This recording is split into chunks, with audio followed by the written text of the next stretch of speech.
एक गुरु जी के दो चेला थे।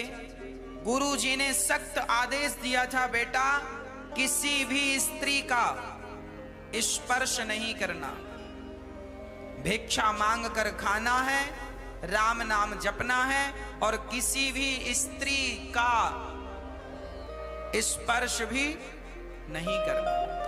दोनों चेला बड़े समझदार थे। उनमें एक चेला बड़ा सीनियर था, पुराना था, और एक चेला अभी साल 2 साल की भर्ती थी, बहुत नया था, नया नया सन्यास लिया। और दूसरा वाला था पुराना सन्यासी था, वो ज्ञानी भी था। रहते रहते भाई सीनियर तो सीनियर ही होगा। गुरुजी ने दोनों को कहा, जाओ आज फलाने गांव से भिक्षा लाओ। तो सीनियर और जूनियर सन्यासी दोनों चले, भिक्षा मांगने गए।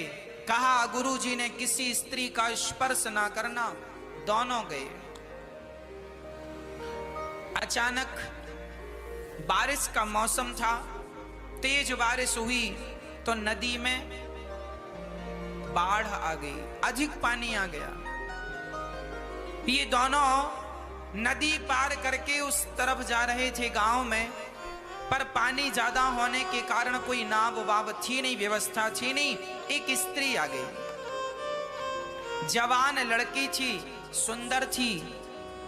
उस स्त्री ने कहा, हमें पार लगा दो, हमें घर जाना जरूरी है, हम यहां कहां रहेंगे, हमें उस पार कर दो।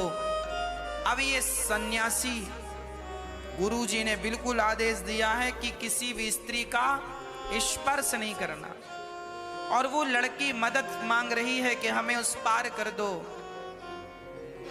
दोनों भिक्षा लेकर वापस आ रहे थे, अभी अभी दोनों नदी को पार करके आए हैं। और इस पार आए तो एक लड़की लगी, बोले हमें उस पार कर दो, हमारा गांव है, रात हम कहां रहेंगे, सूर्य ढलने वाला है, कहां जाएंगे हम, हमारा कोई सहारा बन जाए।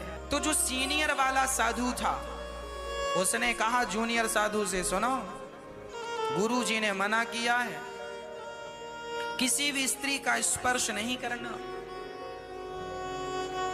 पर जूनियर साधु को लगा ना, ये स्त्री हमें मदद के लिए पुकार रही है, और इंसानियत के नाते परमार्थ के लिए तो साधु का शरीर होता है, हमें इसकी मदद करनी चाहिए। साधु ने उस लड़की को न कंधे पर बिठाकर नदी पार कराया। बड़ी जवान बड़ी सुंदर लड़की थी, वो लड़की पार हो गई। साधु उसे पार लगा के आ गए। अब वो सीनियर वाला साधु वो बड़ा बिगड़ गया। क्यों? गुरुजी ने मना किया था किसी स्त्री को स्पर्श नहीं करना। अब वो सीनियर साधु उससे अलग अलग चले, बोले हम तुझे छुएंगे नहीं, तूने पराई स्त्री को छू लिया, हम तुझे छुएंगे नहीं, स्पर्श नहीं करेंगे तेरा। और वो जूनियर साधु लड़की को पार करके वो अपना भगवान के चिंतन में खो गया।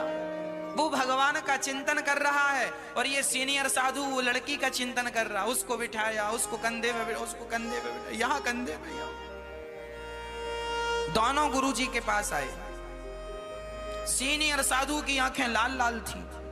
गुरुजी ने कहा क्यों, क्या हुआ? बोले गुरुजी जिस बात का डर था वही हुआ। क्या डर था? आपने मना किया था किसी स्त्री को हाथ नहीं लगाना। हाँ हमने मना किया था, और इसने आज एक स्त्री को कंधे पर बिठाया और पार लगाया। मैंने देखा गुरुजी। गुरुजी ने पूछा सन्यासी से, जूनियर से, क्यों? ये ठीक कह रहा है कि वो भगवान का ध्यान करने में इतना मस्त था कि गुरुजी क्या कह रहे हैं थोड़ा सुनाई कम पड़ा। गुरुजी ने उसे हिलाया, ए भाई उठ। ध्यान मग्न था, चलते फिरते ध्यान लग जाता था। गुरुजी ने कहा क्यों, ये सच कह रहा है? गुरुजी हमने नहीं सुना। क्या कहा? इन्होंने कहा कि किसी लड़की को तुमने पार लगाया है। वो साधु भगवान के चिंतन में इतना खो गया कि वो भूल गया कि उसने किसी लड़की की मदद की है। कहते हैं किसी के साथ भला करो, इस हाथ से दान दो, तो इस हाथ को भी पता ना चले। किसी के साथ भला करो तो भला करते ही भूल जाओ कि तुमने किसी के साथ भला किया। और आज के लोग कहते हैं गुरुजी हमने तो उनके साथ भला किया, वो हमारे साथ बुरा करते हैं। अरे भैया, तुम सबके साथ भला करो और भला करके जल्दी से भूल जाओ। तुम्हें याद है इसलिए तुम्हें दुख होता है। और वो साधु ना बिल्कुल पक्का साधु था, भूल गया कि हमने किसी लड़की को पार लगाया, पर याद दिलाया, हाँ गुरुजी अभी घंटे भर पहले हमने एक लड़की को पार लगाया है। अब वो सीनियर साधु बोले गुरुजी कंधे पर बिठाया था इसने, कंधे मैंने देखा है।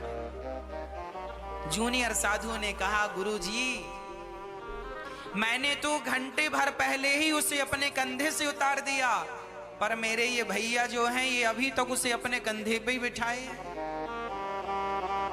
मैंने तो उसका चिंतन छोड़ दिया और ये अभी तक उसी के चिंतन में। इसने छुआ नहीं, इसने उस लड़की को छुआ नहीं, पर चिंतन मेरे से ज्यादा किया उस लड़की का। और मैंने उसे छुआ, पर मैंने एक रत्ती उसका चिंतन।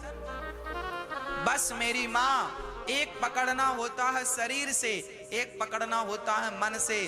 संसार को शरीर से तो पकड़ा करो, मन से तो केवल भगवान को पकड़ के रखो।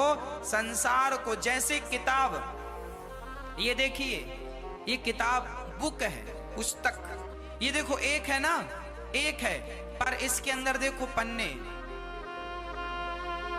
अलग अलग। ये है एक, पर इसके अंदर सारे पन्ने अलग अलग। कोई पन्ना किसी से चिपका, कोई कागज किसी से चिपका नहीं है।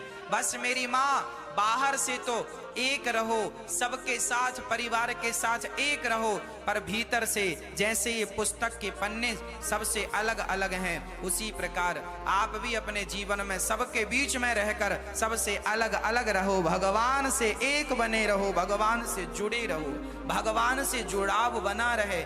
ईश्वर से नजदीकियां हो, मन की नजदीकी संसार से ना हो, मन की नजदीकी गोविंद से हो।